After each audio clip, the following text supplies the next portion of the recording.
En varios países del mundo durante el mes de mayo celebramos el Día de la Madre. Pero ¿cuántas veces entre flores, comidas y mensajes de WhatsApp nos paramos realmente a pensar ¿qué es una madre? La canción Bohemian Rhapsody de Queen comienza con unos versos realmente desgarradores. Mamá, acabo de matar a un hombre. Le puse un arma en la cabeza, apreté el gatillo y ahora está muerto. Mamá, la vida acaba de comenzar, pero ahora yo lo he arruinado todo. Un hijo confesando sus errores a su madre, porque incluso en el último suspiro, cuando todo se ha perdido, el ser humano busca el perdón más puro que existe, el de una madre. La necesidad de honrar a una madre es tan antigua como la humanidad misma. En las civilizaciones antiguas, las madres eran vistas como origen de vida y conexión con lo divino. En la antigua Grecia se rendía homenaje a Rea, madre de los dioses. En Roma, Cibeles representaba la fertilidad y la protección, y en América precolombina, la Pachamama era el latido mismo de la tierra. Durante la Edad Media, Europa celebraba el Domingo de las Madres regresando a la Iglesia Madre, y por extensión, a la Madre de carne y hueso. El Día de la Madre moderno tiene raíces más recientes. En 1908, Anna Jarvis, en Estados Unidos, propuso dedicar un día a las madres vivas, y en 1914, Woodrow Wilson lo oficializó como el segundo domingo de mayo. En España durante siglos se celebró el 8 de diciembre, Día de la Inmaculada Concepción. No fue hasta 1965 cuando se trasladó al primer domingo de mayo, buscando desligarlo de la festividad religiosa y celebrarlo como una celebración más íntima y familiar. Hoy seguimos celebrándolo, pero quizá entre las prisas y las obligaciones olvidamos que detrás de cada ramo de flores y de cada llamada late la historia más antigua del mundo. La historia del primer amor incondicional que conocimos. Hoy quiero invitarte a mirar más allá del calendario, a viajar al corazón de una historia silenciosa, poderosa y olvidada. La historia de María, la historia de todas las madres, la historia del amor que sobrevive al tiempo, al dolor y a la muerte. El refugio donde cada mujer y hombre ha encontrado alguna vez la paz, en un beso en la frente, en una comida de domingo o en una charla que casi no necesita palabras.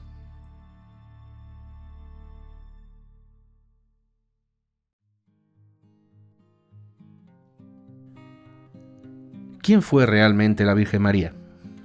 Para comprenderla debemos viajar a un rincón olvidado del mundo, Nazaret, un pequeño y polvoriento asentamiento de Galilea en el siglo I, donde apenas un puñado de familias luchaba por sobrevivir entre la pobreza, la ocupación romana y las duras leyes religiosas. Allí, entre casas de piedra, caminos de tierra y jornadas de trabajo extenuantes, nació una niña anónima para la historia de la humanidad, pero destinada a cambiar la historia espiritual del mundo. María fue ante todo una hija de su tiempo, una mujer judía sometida a un orden patriarcal rígido, en el que su voz apenas tenía cabida y sus derechos eran prácticamente inexistentes. No podía testificar en juicios, no podía estudiar la Torá, y su valor social dependía casi exclusivamente de su capacidad para ser esposa y madre. Lo más probable es que María fuera analfabeta, como casi todas las mujeres de su época. Su educación habría consistido en aprender a llevar el hogar, cocinar, tejer y obedecer. Su infancia se habría consumido entre obligaciones domésticas, oraciones rituales y sueños callados que quizá nunca se atrevió a nombrar. En esa época las muchachas eran prometidas en matrimonio desde muy jóvenes, entre los 13 y 16 años. El matrimonio era un acuerdo entre familias más que una decisión individual. María fue comprometida con José, un hombre sencillo, quizá mayor que ella, que trabajaba como carpintero. Todo en su vida apuntaba a un destino común, ordinario. Sin embargo, según las tradiciones religiosas que nos han llegado a nuestros días, Dios la eligió precisamente en esa sencillez para cambiar la historia. En María, la fe y la humildad se entrelazaban de manera misteriosa. No era una reina, ni una heroína épica, ni una intelectual. Era una muchacha de un pueblo perdido, invisible para el mundo. Y sin embargo fue a ella a quien, según los relatos, el ángel Gabriel llamó llena de gracia. Antes de ser madre del Redentor, María fue una mujer marcada por las limitaciones de su tiempo. Una mujer real, con miedos reales. Una mujer que vivió en un mundo duro, entre el polvo, la pobreza y la incertidumbre.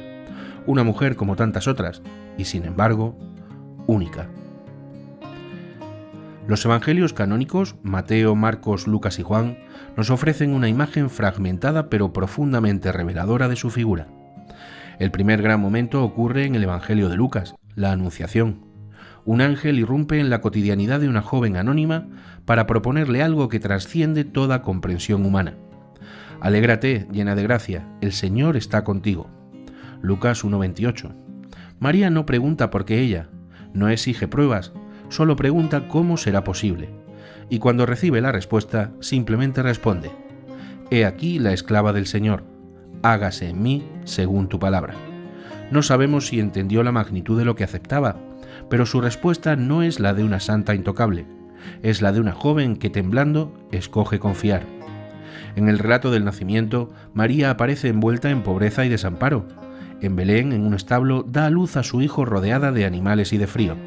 No hay tronos ni cortejos, solo un pesebre improvisado y una madre joven sosteniendo a un recién nacido bajo las estrellas. Durante la vida pública de Jesús, su madre permanece mayormente en segundo plano, pero sus apariciones son cruciales. En la boda de Caná, Juan 2, 1:11, María detecta una necesidad antes que nadie y empuja a Jesús a actuar. No tienen vino, le dice, casi como quien empuja suavemente a su hijo a asumir su destino. Jesús le responde que aún no ha llegado su hora, pero María no discute. Es el gesto de una madre que intuye el momento aunque duela. En otro episodio, en Marcos 3, sus familiares, María incluida, van a buscar a Jesús, preocupados por su integridad mental. Jesús, en respuesta, redefine la familia no por la sangre, sino por quien escucha la voluntad de Dios. No hay rechazo hacia su madre, hay una dolorosa afirmación de que su misión ya ha sobrepasado los lazos humanos. El momento culminante llega al pie de la cruz. En el Evangelio de Juan, mientras Jesús agoniza, mira a su madre y al discípulo amado y pronuncia sus últimas palabras de amor filial. Mujer, he ahí a tu hijo. He ahí a tu madre. Juan 19, 26-27. En su sufrimiento extremo no olvida protegerla, confiándola a su amigo más cercano. Tras la resurrección, María aparece una última vez en los Hechos de los Apóstoles, reunida en oración con los discípulos, fiel hasta el final. Así, los evangelios nos dibujan a María como la mujer del sí silencioso, de la fe valiente y de la presencia firme junto al dolor. No como una figura lejana y perfecta, sino como una madre humana llena de amor y de silencios sagrados.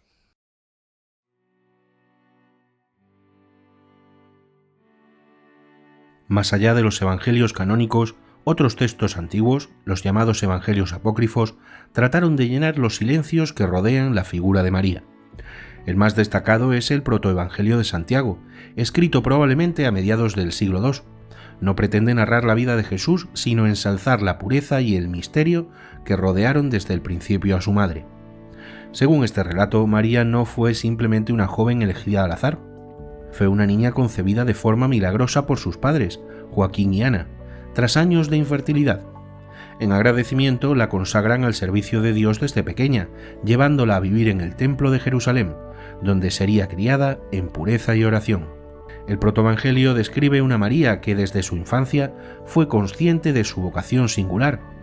Años después, los sacerdotes, preocupados por su madurez física, deciden confiarla a José, un hombre viudo y justo, no como esposo en el sentido pleno, sino como custodio de su virginidad. Otros textos, como el Evangelio de la Natividad de María y el Evangelio del Pseudo Mateo, expanden esta narrativa. Presentan una María casi etérea, completamente dedicada a Dios, viviendo entre milagros y visiones, muy lejos de la imagen humilde y silenciosa de los evangelios canónicos. Estos relatos, aunque no reconocidos como oficiales por la Iglesia, ejercieron una influencia enorme en la tradición cristiana posterior, en el arte, en la liturgia y en la devoción popular. Fueron estos textos los que cimentaron la imagen de una María inmaculada, alejada del dolor cotidiano y de las dudas humanas. Sin embargo, plantean una pregunta inevitable. ¿Respondían estos relatos a hechos históricos o al deseo humano de ver en María un ideal de pureza y perfección inalcanzable? La María de los apócrifos es más símbolo que mujer, más icono que madre, y entre sus líneas entendemos que la historia de María no solo fue escrita por su vida, sino también por los anhelos, los miedos y las aspiraciones de quienes siglos después buscaron en ella un modelo de lo imposible. Entender a María es acercarse a la complejidad más profunda de lo que significa ser madre. Desde el primer instante, su vida se vio atravesada por un misterio que escapaba a toda lógica humana. Aceptó una misión imposible de comprender en su totalidad, y a partir de ese sí, su existencia quedó marcada por el amor, el miedo y la incertidumbre. Si observamos su figura desde una perspectiva psicológica, María encarna a la madre que debe sostener un destino que no eligió y que en muchos momentos apenas entendería. Aceptar que su hijo sería grande debió ser una mezcla de orgullo y terror. Cada paso de Jesús hacia su misión pública sería para ella un latido de angustia. Cada confrontación, cada parábola incomprendida, cada gesto provocador frente a las autoridades religiosas debió herir su corazón con la anticipación de una tragedia inevitable. La maternidad de María no estuvo adornada por milagros cotidianos, estuvo tejida en la espera, en la impotencia, en el dolor contenido de quien ve que su amor no puede proteger a su hijo del mundo. Muchos psicólogos modernos, analizando la figura de María, subrayan la resiliencia emocional que implica acompañar un proceso destructivo sin intervenir, sabiendo que intervenir sería negar la libertad del hijo. María representa esa paradoja: amar lo suficiente para dejar ir, amar lo suficiente para no impedir. Quizá su fe le ofrecía consuelo en algunos momentos, pero ni siquiera la fe anula la pena de una madre que sabe que su hijo camina hacia el sufrimiento.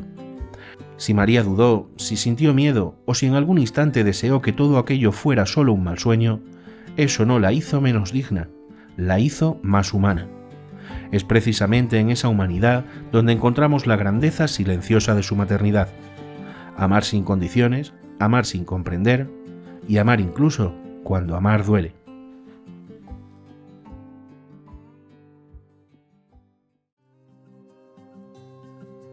Entonces, ¿qué sabemos en realidad de María? ¿Sabemos si comprendió plenamente el papel que su hijo debía desempeñar en el mundo? ¿O fue, como tantas otras madres a lo largo de la historia, una testigo silenciosa de decisiones que nunca fueron suyas? Quizá María no fue la madre de un Mesías glorioso en su propia mirada.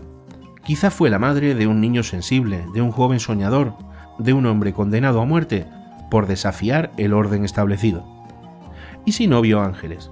¿Y si no entendió profecías? ¿Y si en su corazón simplemente acompañó a su hijo como mejor supo, con los recursos limitados de una madre real? Pensarlo así no disminuye su figura, al contrario, la engrandece. Nos muestra una maternidad sin adornos místicos, pero colmada de amor absoluto. Un amor que no necesita milagros para ser eterno. Quizá la verdadera heroicidad de María no radicó en criar al Hijo de Dios, sino en aceptar el dolor de no poder salvarlo. En ser fiel, no una promesa de gloria, sino una promesa de amor. Y en ese silencio, en ese dolor y en esa lealtad inquebrantable, María se convierte en el espejo de todas las madres que, sin comprender, sin poder cambiar el curso de la vida, eligen quedarse. Eligen amar y eligen confiar.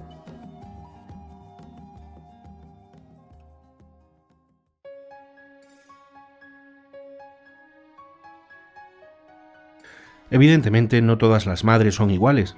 En la historia algunas han forjado héroes, otras sin quererlo engendraron tragedias y algunas simplemente se ven arrastradas por el destino de sus hijos. En todo caso, podríamos ver algunos casos de esas historias donde la maternidad fue, para bien o para mal, una fuerza que moldeó el mundo. Olimpia, madre de Alejandro Magno. Olimpia no fue una madre pasiva, era ambiciosa, astuta y profundamente consciente de su influencia. Alimentó en su hijo la convicción de que su sangre no era solo humana, sino divina. Era hijo de Zeus, decía. Crió a Alejandro para ser un conquistador, para mirar más allá de las fronteras, para crecer en su destino sin dudar nunca. Sin ella quizás nunca habría existido el Alejandro que conquistó medio mundo antes de los 30. Otro caso, el de Nancy Edison, madre de Thomas Edison. Cuando el sistema escolar descartó a Thomas Edison como inadaptado, su madre vio un genio donde otros veían un problema. Lo retiró de la escuela y lo educó en casa, confiando en su mente brillante. Fue su fe incondicional y su obstinación amorosa la que encendió en Edison la chispa de una creatividad que cambiaría el mundo. Sarah Bush Johnson fue la madrastra de Abraham Lincoln. Tras perder a su madre biológica siendo un niño, Abraham Lincoln encontró en Sarah Bush algo más que una madrastra, encontró una verdadera madre.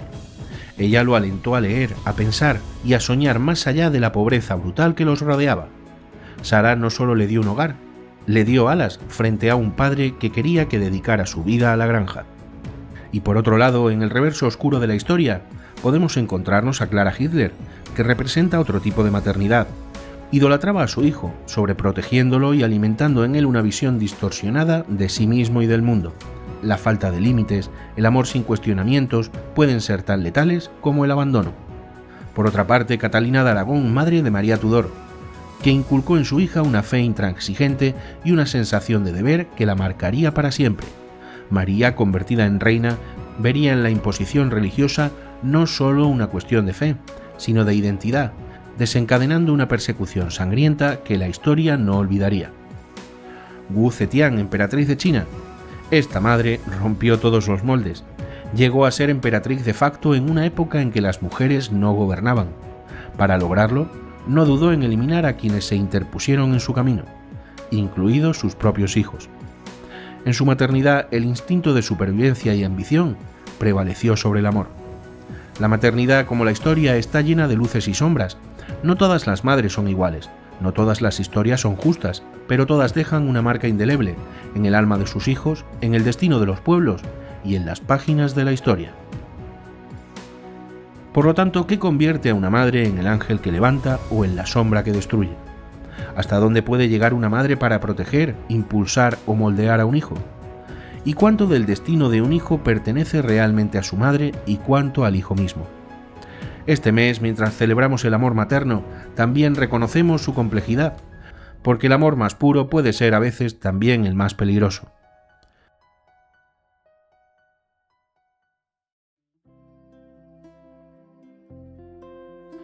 Cuando una madre se va, no solo desaparece una figura, desaparece un refugio.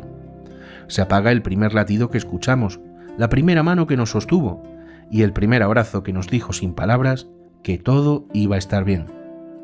Perder a una madre es perder el lugar al que siempre se podía volver, incluso en los peores días. Es perder al único ser que veía en nosotros no lo que éramos, sino lo que podíamos llegar a ser. Se pierde la certeza de que sin importar cuántas veces caigamos, habrá alguien que nos mirará como cuando dábamos nuestros primeros pasos, con una mezcla de ternura, paciencia y amor absoluto. Una madre no solo cuida, nombra, afirma y da existencia. Cuando ya no está, descubrimos que aunque el mundo siga girando, hay una grieta que nunca terminará de cerrarse. Que aunque sigamos respirando, trabajando, riendo, en algún rincón de nuestro ser permanece la orfandad más profunda. Y sin embargo, también aprendemos que su amor no muere con su ausencia. Sigue vivo en nuestra memoria, en nuestros gestos, en la manera en que decimos ciertas palabras o en el modo en que protegemos a quien amamos. Porque el amor de una madre no se mide con presencia física, se mide en huellas invisibles que el tiempo jamás logra borrar. Cuando una madre nos arropa por la noche, no solo nos cubre del frío, nos cubre del miedo a lo desconocido, de la angustia que a veces no sabemos explicar, de esa soledad profunda que ni siquiera los adultos conseguimos nombrar. Una madre no es solo quien nos alienta o quien nos enseña a caminar, es quien construye desde el primer día una fortaleza invisible a nuestro alrededor. Cuando una madre nos arropa, nos recuerda que pase lo que pase fuera, existe un lugar en el mundo donde estamos a salvo. Esa protección no siempre se ve, no siempre se agradece, a veces ni siquiera se comprende, hasta que falta. Cuando ella se va, entendemos que no hemos perdido solo un ser querido, hemos perdido nuestro refugio más antiguo, el eco de su voz que calmaba nuestros miedos, la fe absoluta de alguien que nos creía capaces incluso cuando nosotros mismos dudábamos. ¿Puede superarse alguna vez esa pérdida? Tal vez no. Quizás solo aprendamos a convivir en el vacío, a reconocerlo como parte de nosotros, a entender que su amor no desapareció, simplemente se transformó en algo que nos sostiene desde dentro. Una madre no solo nos enseña a caminar, también nos enseña, aunque no lo sepamos, a sobrevivir cuando ella no esté. Hoy hemos recorrido historias de amor y de pérdida. Hemos recordado a María, la madre silenciosa que acompañó a su hijo hasta el final, sin comprender del todo su destino, pero sin apartarse jamás de su lado. ¿Por qué la hacemos divina cuando quizás la parte humana ya es insuperable? ¿Qué vemos, o mejor dicho, a quién, cuando miramos una virgen que llora en un palio, o en un retablo de una iglesia? Vemos llorar a la Madre de Cristo, a la elegida por Dios. O quizás nos llega más adentro porque vemos en sus lágrimas la culpa que llevamos con nosotros mismos por haber decepcionado o hecho daño a la madre de carne y hueso que tenemos. Hemos visto cómo algunas madres moldearon héroes, como otras, quizás sin quererlo, marcaron caminos de dolor. Hemos sentido la herida eterna que deja la ausencia de quien nos enseñó a amar antes de saber hablar. Cuando tenemos un mal día, ya sea por trabajo, por el desamor o por cualquier otro inconveniente en nuestra vida, y nos acordamos en ese momento que tenemos que llamar a casa, a veces pensamos, qué pereza ahora tener que llamar a casa. En mi caso al menos, que tanto tiempo he pasado lejos de casa, ¿cuántas veces le habré dicho, bueno mamá, hoy vamos a hablar poco porque no tengo un buen día? Y su única y simple respuesta haya sido, bueno hijo, ¿qué has comido? ¿Has comido bien, no? Pues venga, vete a casa y hazte algo caliente. Esta única y simple respuesta es tan extensa que el tiempo y las prisas que tenemos no nos dejan procesarla. Dentro de la opinión que el mundo tiene de ti ese día, tu pareja, tu jefe, hay quien te pone por encima de todos ellos y solo piensa en que estés fuerte para seguir adelante. Alguien que es capaz de parar el girar de este mundo para que tú estés centrado. Y por otra parte, creo que hemos descubierto que una madre no desaparece cuando deja de respirar. Una madre vive en cada gesto de bondad, en cada palabra de aliento, en cada acto de amor incondicional que somos capaces de ofrecer. El verdadero milagro no fue que María fuera madre del Hijo de Dios. El verdadero milagro fue que, siendo solo una mujer, amó sin comprender, sufrió sin rendirse y eligió permanecer cuando todo invitaba a huir. Como lo hacen tantas madres anónimas, invisibles para el mundo, pero eternas en el corazón de sus hijos.